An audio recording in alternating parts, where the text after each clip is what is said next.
Hello everyone. তো দেখো, প্রফেশনালরা বডিটাকে বিভিন্ন রকমের ট্রান্সফর্ম করার জন্য অনেক রকম ট্রেনিং মেথড ফলো করে। যেমন তোমার ডিটিপি আছে, টিউটি আছে, আরো অনেক কিছু আছে। আর আমার পার্সোনাল ফেভারিট হচ্ছে টিউটি। টিউটি হচ্ছে টাইম আন্ডার টেনশন।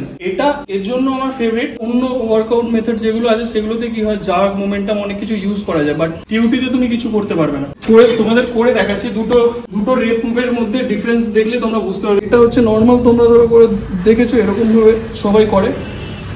আর প্রফেশনালরা যারা টিউটি ফলো করে তারা কিভাবে করবে, এটাকে ধরো একদম স্লো মাসেল দিয়ে কন্ট্রাক্ট করে ওপরে স্কুইজ করে ফিল করে স্লো ডাউন করবে। ঠিক আছে, মানে ধরো টেম্পোটা এরকম হবে কি, ওপরে স্লো উঠে এখানে 3 সেকেন্ড বা 4 সেকেন্ডের একটা পজ, দেন স্লো স্ট্রেচ।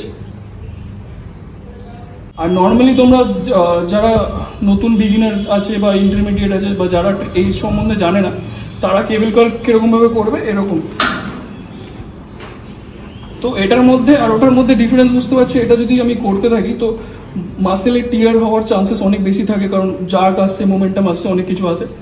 আর যদি আমি টিউটি করি যে কোনো এক্সারসাইজে, তো আমি যখনই ফিল করে মাসেলটা কন্ট্রাক্ট করে করবো না, তো আমার এইসব চান্সেস কমে যাবে, মোমেন্টাম ইউজ করার চান্সেস কমে যাবে, মাসেলের টিয়ার হওয়ার চান্সেস কমে যাবে।